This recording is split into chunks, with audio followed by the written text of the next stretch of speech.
Dilemas, episódio 64. 64, esse número é um número triste para o Brasil, né? É um ano que a gente devia não ter vivido, né? Mas esse dilema a gente vai vivê-lo. Vai vivê-lo com muita intensidade, porque é um dilema que, capaz de ser seu também. É assim. Antes de começar, Pois não. eu lancei um livro. Jura? Foi. Fala sobre o quê? Chama Eu Não Nasci Mãe. Ah, não? Não. Hum. E é um livro que eu escrevi com todo o meu amor sobre a minha jornada, meus aprendizados, meus desaprendizados, na verdade. E ele tá à venda na Amazon. Vai lá comprar. Dá de presente de Natal para as amigas, para as mães, para os pais, para os padrinhos, madrinhas, para todo mundo. Vocês viram aí?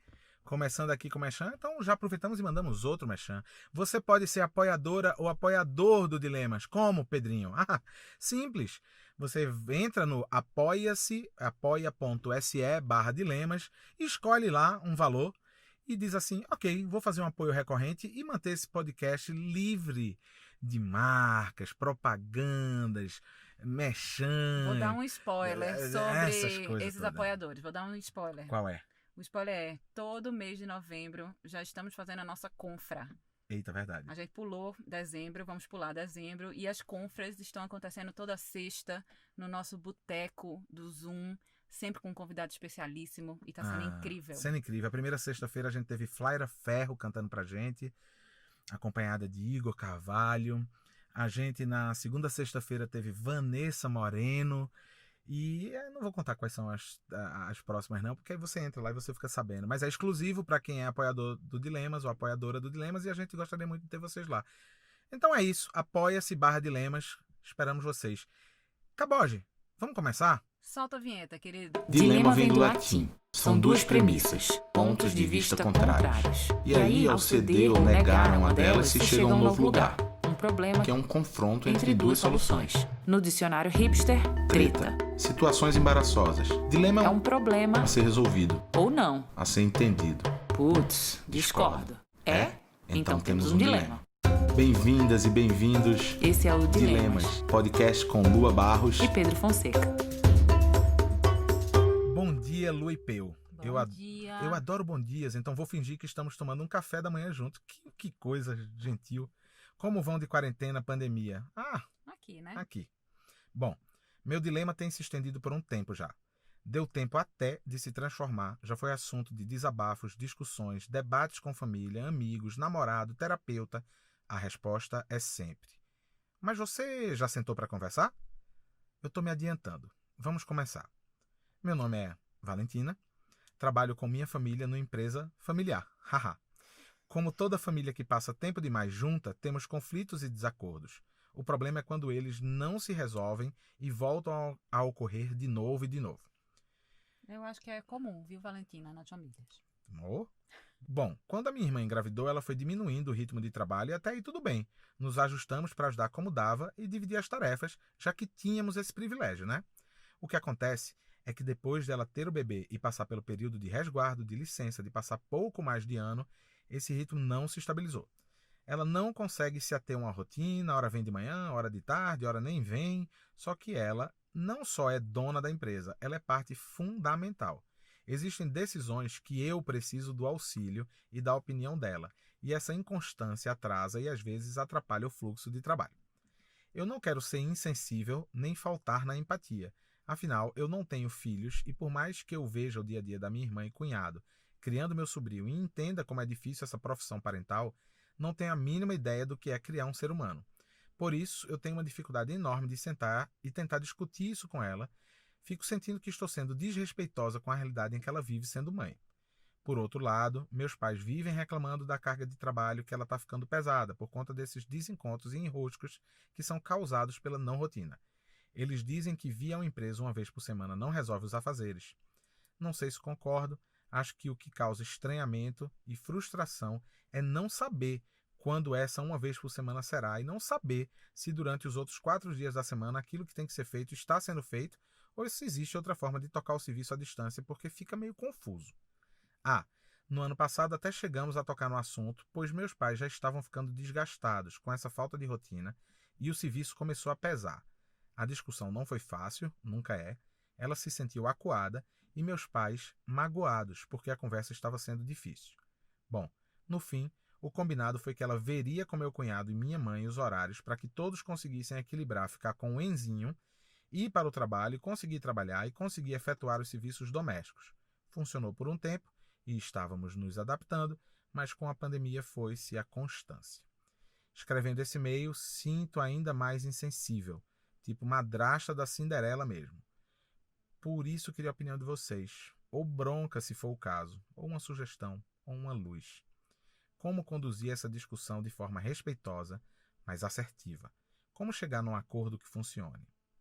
Um abração à distância de uma Valentina que admira demais o trabalho de vocês. Valentina, sabe qual é o título do e-mail dela? Socorro, trabalho em família, maternidade, CNV. Engraçado, não lembrava do título, porque no final, pensando agora, eu achei, me veio muito forte a coisa da CNV nesse processo de conseguir ter essa conversa. A CNV, para quem não sabe, porque ninguém é obrigado a saber. Ninguém é uma ferramenta chamada comunicação não violenta. Desenvolvida por Marshall Rosenberg. Que foi um estudioso de resolução de conflitos através do entendimento sobre o que a outra pessoa quer dizer, até quando ela está se manifestando de uma forma que para a gente parece violenta, né? Ele atravessou vários campos de resolução para chegar nesse modelo da comunicação não violenta, porque ouviu muitas vezes alguém dizer para ele, não, você veio aqui para acabar com o que a gente está fazendo. E ele sempre devolvia, né, perguntando, então você quer dizer que você está sentindo que eu estou invadindo seu espaço? Então, é uma coisa que requer estudo, prática. Floral também, requer floral. Floral, descanso, massagem e acupuntura. Mas, bom, voltando, explicando o que é CNV para as pessoas, porque como praticar a comunicação não violenta nesse sentido, amor? Ai, Valentina, eu acho que esse assunto, esse e-mail traz tantas camadas de coisas que a gente precisa discutir como sociedade, que eu adorei que você trouxe ele. E entendi que você está muito disposta a se questionar para encontrar o melhor jeito de falar com essa irmã, que agora é mãe, né? E eu acho que se todo mundo tivesse essa preocupação, a gente não ia estar tão na merda como a gente está, como sociedade. Porque essa criança, ela não é filho, né, da sua irmã apenas. Ela é filho de todos nós. A gente precisa se sentir responsável pelas crianças como se elas fossem nossas, para que a gente consiga cuidar delas, cuidar das mães delas, dos pais delas, para que a gente se melhore como sociedade, né? Então, acho muito legal você ter trazido isso para a gente dialogar hoje aqui. Eu achei super... Uma coisa que eu queria também trazer, Valentina, é que você coloca dizendo assim, você sente medo de estar sendo desrespeitosa, né? Que demonstra essa sua preocupação de como lidar com isso. Mas eu fiquei pensando, Valentina, que o seu caso, pelo fato de você não ser mãe, não ter atravessado isso que sua irmã está atravessando, eu acho que quando você coloca que tem medo de estar sendo desrespeitosa, vai para um campo de você se sentir culpada por isso. E te faço um convite, que é, talvez não seja sobre desrespeito da sua parte, mas sobre desconhecimento, que é bem diferente. Não dá para te explicar o que é ser pai ou mãe de uma criança. Realmente não dá. Como você não teve, ser tia, não dá. Vai haver sempre o seu estranhamento em relação ao compromisso que eles sentem diante do processo de eduzir uma criança, do cuidar, do orientar. É difícil dizer para uma pessoa que não tem filho o quanto o filho é importante. É muito difícil, Valentina. É muito difícil. Lua sabe disso, assim, de vez em quando eu me pego muito nesse lugar e eu preciso me silenciar às vezes, até para usar a comunicação não violenta, de às vezes as pessoas manifestarem alguma coisa e dizer, caramba, você só pode falar isso porque você não tem filha e filho. Você não sabe o que é o tamanho dessa responsabilidade. Então, como há esse desconhecimento, acho que sim, é possível que você transforme esse desconhecimento numa vontade genuína de dialogar com sua irmã para entender o que é que está pesado para ela. Essa coisa das importâncias, né? Semana passada a gente estava no meio de uma confusão, um caos generalizado, muitas demandas, muita coisa que a gente precisava responder e estar atento. E aí, no dia mais importante, Joaquim amanheceu vomitando e com diarreia. E aí a gente olhou para aquela confusão toda que estava armada e a gente disse assim, foda-se. Qual a importância disso? Zero. Sai de um lugar que parece ser muito importante para um lugar que não significa nada. Porque quando você vê um filho seu vomitando repetidas vezes, com diarreia, desidratando, a olheira aparecendo imediatamente, ele sem conseguir reagir, sem conseguir conversar como ele realmente se manifesta, cara, tudo que está ao redor cai. O celular vai, sabe para onde? Para gaveta. O e-mail não respondido, sabe o que acontece com ele? Ele continua não respondido. As ligações feitas insistentemente, elas não são atendidas. Porque diante de você, você tem aquele ser humano que você ama sobre todas as coisas você ama, que você chama de filho e que está precisando de você ali. Nada poderá ser mais importante do que isso. Diante desse seu desconhecimento, que movimentos você tem feito na direção da sua irmã? Eu estou vendo que você está precisando da ajuda dela na empresa. Eu queria te trazer uma pergunta aqui, Valentina. Será que ela está precisando da sua ajuda na casa dela? Boa. Você perguntou isso para ela? Será que esse emprego faz sentido para ela agora, pós-maternidade? Porque ela pode estar lidando com uma questão muito foda também do lado dela, que é cacete, bicho, essa empresa construída pelo meu pai, pela minha mãe, que eu tô aqui, minha irmã tá aqui, tá todo mundo aqui. Isso não faz mais sentido para mim. Como é que eu falo sobre isso? Como é que eu expresso toda a minha gratidão, todo o meu amor e todo o meu desconforto de fazer parte disso agora? E dentro do direito de simplesmente ter sim mudado de perspectiva. Exato. De chegar para você, Valentina, e dizer assim, irmã, queria te confessar uma coisa. Caramba, a gente deu o sangue só aqui, não foi? Só que a chegada desse Enzinho aqui me fez ver o mundo por outro prisma, outra perspectiva. Eu não quero mais seguir. Eu vou fazer outra coisa. Eu não sei de que é a empresa de vocês, Valentina, mas pode ser que ela tenha decidido que é ela e o Enzo dela, que é o seu cunhado, podem ter decidido que eles vão mudar de vida, literalmente, a rotina, o tempo. Você tá preocupada com a rotina na empresa, né? Na empresa familiar, e ela, provavelmente, está preocupada com a rotina familiar que não é uma empresa. É a rotina emocional, afetiva, de construção, de criação, de fortalecimento de vínculo, de amparo para essa criança que chegou na vida deles. Olha como isso é complexo. Porque o outro lado, apesar de ser importante também, ele é uma empresa, como você trouxe.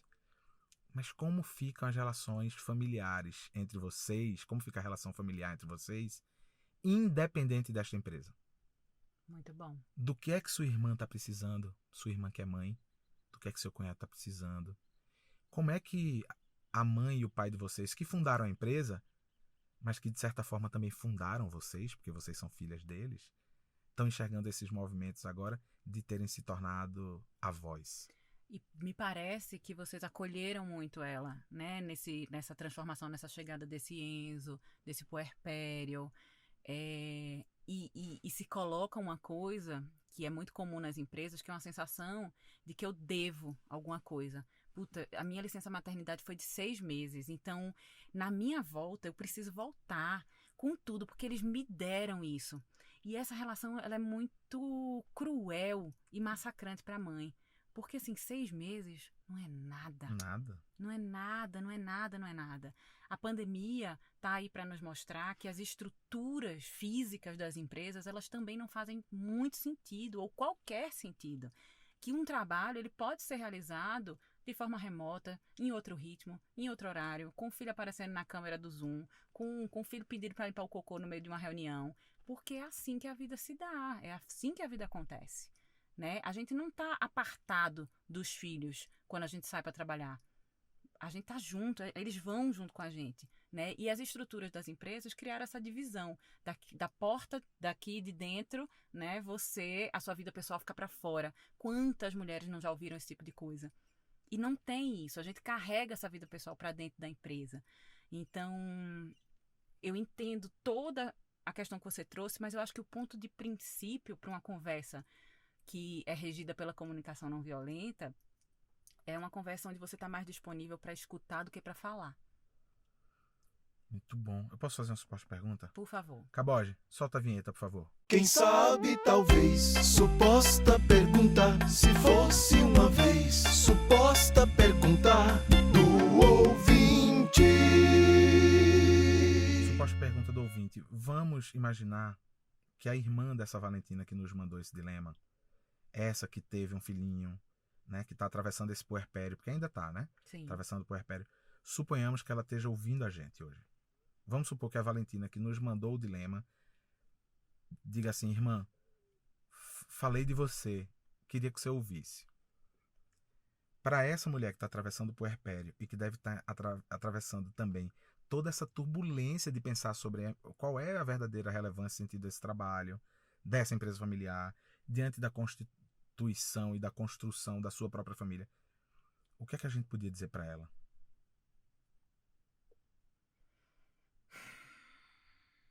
Difícil, né? Mas eu acho que ela podia também tentar olhar para essa família que construiu esse império, que tem esse modelo operacional aí, onde tudo parece que passa por essa empresa, pelo trabalho, pela força produtiva dessas filhas, e tentar se mostrar também mais vulnerável, de conseguir comunicar para eles todos da empresa, o que é que você está sentindo, Valentina mãe do Enzinho, né? Valentina irmã dessa Valentina que mandou pra gente esse e-mail, assim. Sai da defensiva e desse lugar de quem acha que está devendo alguma coisa para essa família, para essa empresa, e coloca toda a sua vulnerabilidade, assim, de como você está sentindo, do que você está atravessando, de coisas que você não dividiu até aqui, dos medos que você sentiu, porque o grande privilégio, no final das contas, é que eles são seu pai, sua mãe e sua irmã. Né? Ah, que bonito isso, amor. Então, Ai, tomara que ela faça. Eu fiquei muito pensando se ela nos escuta, o que ela poderia dizer para eles. E é isso, né? Talvez ela não tenha dito para a família, até por eles estarem juntos o tempo inteiro, ser uma relação de trabalho familiar e tal. Talvez ela até não tenha tido a coragem. Porque fica uma vozinha no ouvido dizendo assim: não, você precisa ser forte, vai lá, tenta dar conta, tenta criar uma rotina. é seu, a empresa é seu, sua. né? E no final, o que ela ouve quando ela deita no travesseiro é uma voz dizendo assim: você não precisa dar conta. Você pode dizer para eles que você não quer dar conta disso agora. Você pode dizer para eles. E você pode. Então, assim, para Valentina que foi mãe, você pode dizer para eles de uma forma muito legítima de que talvez você não esteja dando a conta agora, ou que você quer construir essa rotina de outro lugar, ou que talvez não faça mais sentido. Tanto faz o que é. E para você, Valentina, que nos mandou o dilema, ou seja, a Valentina tia, né? Provavelmente esse exercício vai te fazer também muito bem de ouvir o que a tua irmã tem a dizer, que não é exatamente sobre a empresa, sobre a rotina da empresa. Pensa que é menos sobre um cartão de ponto e mais sobre um diário de bordo da existência de um novo ser humano que chegou na família de vocês.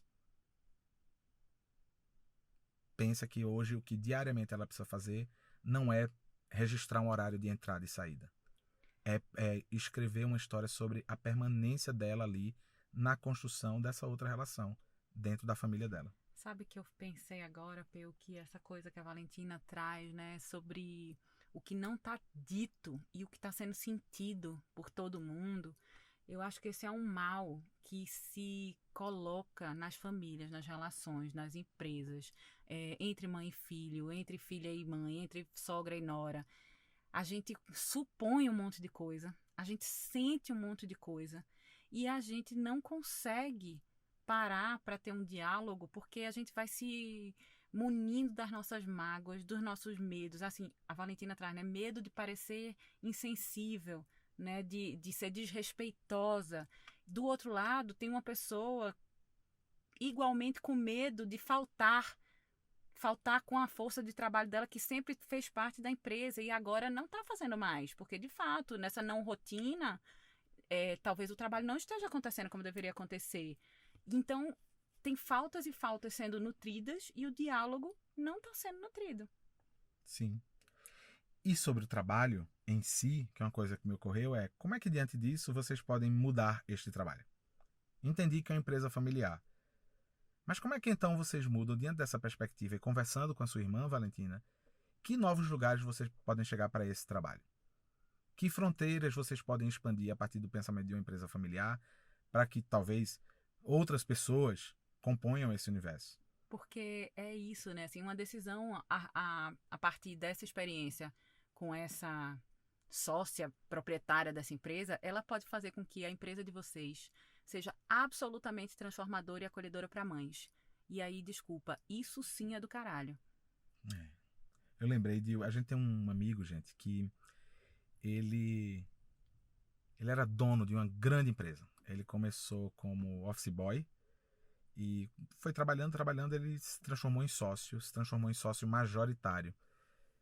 E eu lembro que uma conversa que a gente teve um dia e ele disse assim, a gente está trazendo fulana, uma profissional renomada do mercado para cá. Eu disse, caramba, sério? Como é que é isso? Ela vai ser sócia? Porque ela tem uma estatura gigante no mercado. Ele disse, rapaz, não. Nós 3 sócios decidimos que vamos trazer ela para ser nossa chefe. Nossa, isso foi muito maravilhoso mesmo. Eles levaram essa mulher de fora para ser a chefe deles, para dizer como ela acreditava que a empresa deveria operar, como deveria funcionar. Eu queria dizer que deu super certo, viu? Só para dar um spoiler do final da história. Deu tudo certo, funcionou, foi incrível para todas e todos que estavam ali dentro. Então vale revisitar esse lugar também do próprio trabalho, né? Das políticas da empresa em relação a mães, né? Não só em relação a essa mãe que é dona da empresa. Mas como é que vocês tratam esses funcionários que se tornam pais? Vocês têm a oportunidade, Valentina, de talvez promover uma micro-revolução aí dentro do espaço de vocês. E isso vai fazer a diferença. Que venham as micro-revoluções, Valentina. Obrigado demais pelo seu dilema. Riquíssima essa discussão. Super contemporânea. Essa é uma coisa que Lu e eu trouxemos agora no nosso duo, que é a nossa imersão com casais, trisais e também pessoas que não estão em uma relação, mas que querem falar sobre suas relações. Tem um capítulo do duo que é trabalho e família, e a gente traz muito desse pensamento nele. De novo, não com verdades estabelecidas, mas a partir da nossa experiência, como a gente fez, como a gente faz e como a gente deseja fazer. Inclusive em março tem a segunda turma do duo, para quem quiser saber. Então é isso, muito obrigado por hoje, mais uma quinta-feira que a gente se encontra aqui. Agradecemos demais a presença de vocês. Estamos chegando em dezembro, daqui a pouco. Dezembro vai ser um mês de descanso para o Dilemas, um mês de férias, de reestruturações do Dilemas. Quem não conhece o Dilema ainda pode aproveitar dezembro para maratonar, porque afinal de contas vamos ter mais de 60 episódios para as pessoas ouvirem. Exatamente. Né? Valentina, obrigada. Obrigada pela partilha, pela confiança. É sempre esse lugar da confiança, né, que se estabelece aqui nesse podcast. E isso é muito especial pra gente. Obrigada. Caboge, solta a vinheta, por favor. Dilemas. Mostre os seus que a gente mostra os nossos.